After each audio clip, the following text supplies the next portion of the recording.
Hello, வணக்கம். நான் உங்கள் சாவித்திரி கோவிந்தராஜன். பாவைப்புட் சேனல் மூலமாக உங்களை எல்லாம் சந்திக்கிறதுல ரொம்ப சந்தோஷப்படுறேன்.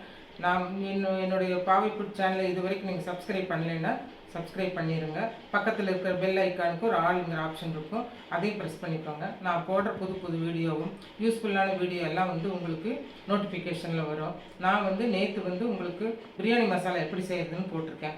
இன்றைக்கி மல்லித்தூள் எப்படி பண்ணணும், அதுவும் நல்லா ரொம்ப ஸ்மெல்ல வாசமாக இருக்கும் இல்லையா. நம்ம சாம்பாருக்கு போடுவோம், மீனுக்கு போடுவோம், மட்டனுக்கு போடுவோம், சிக்கனுக்கு எல்லாத்துக்குமே நம்ம மல்லித்தூள் யூஸ் பண்ணுவோம். அப்போ அந்த மல்லித்தூள் நல்லா வாசமாக இருந்தால் தான் நம்ம வைக்கக்கூடிய ரெசிபியும் ரொம்ப நல்லாயிருக்கும். அதனால் இப்போ நான் மல்லித்தூள் எப்படி பண்ணுறது அப்படிங்கிறத நான் உங்களுக்கு காட்டுறேன். வாங்க வீடியோக்குள்ளே போகலாம்.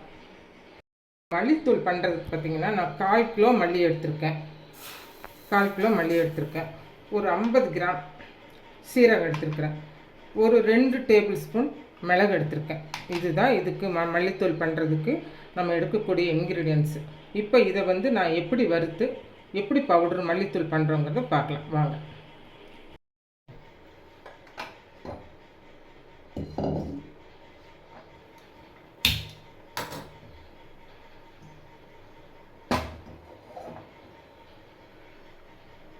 இப்போ நான் இரும்பு கடாய் தான் வச்சுருக்கேன். இப்போ அந்த சின்னது நம்ம கொஞ்சமாக தான் செய்கிறோம் அப்படிங்கிறதுனால நான் சின்ன வடைச்சட்டி தான் எடுத்திருக்கேன். இதுக்கு நம்ம 1/4 கிலோ ஒன்றா போட முடியாது, நம்ம ரெண்டு தடவையாக போட்டு எடுத்துக்கலாம். இப்போ கொஞ்சம் போட்டுக்கலாம். 1/4 கிலோ மல்லி நம்ம 2ஆக பிரித்து 2ஆக வறுத்துக்கலாம். 2ஆக வறுக்கும்போது தான் நமக்கு கொஞ்சம் நல்லா வறுப்படும். இந்த மல்லித்தூள் கோரியண்டர் பவுடர் அந்த மாதிரி மல்லித்தூள் எல்லாம் பவுடராக பண்ணணும்னா இதையுமே நீங்கள் ரொம்ப டீப் ஃப்ரை கொண்டு போகக்கூடாது. இதுவும் ஒரு 50% நல்ல ஸ்மெல்லு வர்ற வரைக்கும் தான் நம்ம எடுக்கணும். அப்போ தான் அந்த தனியாவோட மல்லியோட ஸ்மெல்லு நம்ம குழம்பு கொதிக்கும் போதோ நமக்கு நல்லா அந்த வாசத்தை கொடுக்கும். ரொம்ப அரைச்சிட்டோம் அப்படிங்கும்போது அதனுடைய வாசம் ரொம்ப கம்மியாயிடும். அதனால் இது ஒரு 50% நம்ம வறுத்தா போதும். வறுக்கும்போதே வாசம் வரும். அந்த வாசம் வரும்போது நம்ம எடுத்துடலாம். இப்போ இந்த மல்லித்தூள் கூட ஒரு ஆர்டர் தான். நேற்று பிரியாணி மசாலா பண்ணேன், அதுவும் ஆர்டர் தான் பண்ணிகிட்ருக்கேன். இப்போ மல்லித்தூள் கேட்டிருக்காங்க, பெரிய லெவலில் பண்ணிகிட்ருக்கோம். ஆனால் கொஞ்சமாக குவான்டிட்டி கேட்குறவங்களுக்கு பண்ணி கொடுக்குறேன். இது ஒரு 1/4 கிலோ கேட்டிருக்காங்க.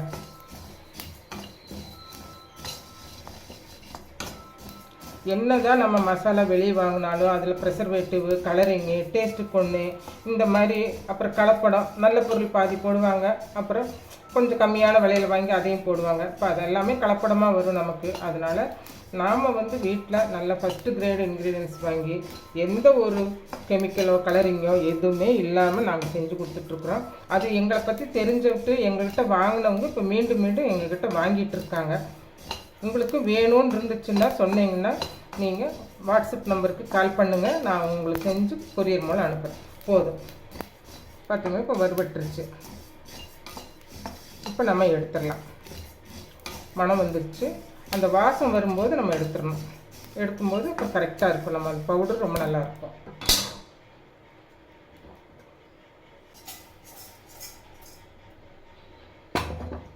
அடுத்து சீரகம் வறுத்துக்கலாம். சீரகம் ஏற்கனவே கடாய் நல்லா சூடாக தான் இருக்குது.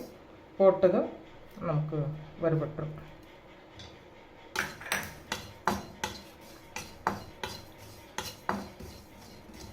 கூடவே 2 ஸ்பூன் மிளகு சேர்த்தணும், அதையும் போட்டுடலாம்.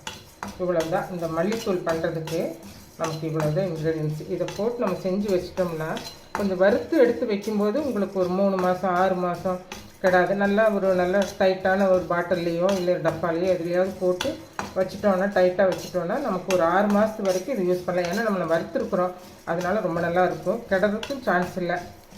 இப்போ சீரகமும் நல்லா புரிஞ்சிருச்சு, வாசம் வந்துருச்சு. இப்போ நம்ம எடுத்துடலாம்.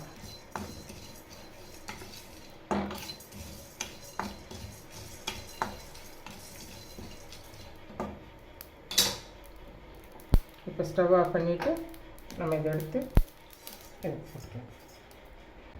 இது நல்லா ஆறின பின்னாடி மிக்சியில் போட்டுட்டு நான் உங்களுக்கு காட்டுறேன். ரொம்ப அருமையான மல்லித்தூள் ரெடி ஆயிடுச்சு. இந்த மல்லித்தூள் நான் எப்படி செஞ்சேன்னு பார்த்துட்டு இருந்தீங்க இல்லையா, பார்த்துட்டு இதே மாதிரி வீட்டில் நீங்கள் செய்யுங்க, செஞ்சு பாருங்கள். மட்டன், சிக்கன், மீன் குழம்பு, மற்றபடி சாம்பார் கூட ஒரு ஸ்பூன் போட்டால் ரொம்ப நல்லாயிருக்கும். செஞ்சு பார்த்துட்டு நீங்கள் லைக் பண்ணுங்கள். உங்களுக்கு பிடிச்சிருந்தா உங்கள் ஃப்ரெண்ட்ஸு, உங்கள் ரிலேட்டிவ்ஸ்க்கு எல்லாருக்குமே ஷேர் பண்ணுங்கள். வாழ்க வளமுடன். நான் இப்போ மசாலா எல்லாம் பண்ணிகிட்ருக்கிறேன். நிறைய வெரைட்டி பண்ணிகிட்ருக்கிறேன். இந்த காலத்து பெண்களுக்காகவும் வயசானவங்களுக்காகவும் எப்படி வேணுமோ அந்த மாதிரி முறைப்படி எல்லா தானிய வகைகளையும், சத்து மாவு, அப்புறம் ரெடிமிக்ஸு, சத்தான பானங்கள், பொடி வகைகள் இது எல்லாமே செஞ்சிட்ருக்கிறேன். அதே போல் மால்ட்டு வகைகள்னு எடுத்துட்டிங்கன்னா சத்து மாவு, ABC malt, beetroot malt, carrot malt, அதே மாதிரி மஞ்சள் மால்ட்டு ரொம்ப மருத்துவ குணம் கொண்டது. அதை நீங்கள் நைட்டு படுக்கும்போது டெய்லி ஒரு டம்ளர் பாலில் போட்டு குடிச்சிங்கன்னா இனியும் உங்களுக்கு ரொம்ப ஹெல்த் பெனிஃபிட் அதில் கிடைக்கும் உங்களுக்கு. அதனால் உங்களுக்கு வேணும்னு நினைக்கிறவங்க இந்த வாட்ஸ்அப் நம்பருக்கு நீங்கள் கால் பண்ணுங்கள். கால் பண்ணுங்கன்னா உங்களுக்கு கொரியர் மூலமாக நாங்கள் அனுப்பி வச்சு தர்றோம்.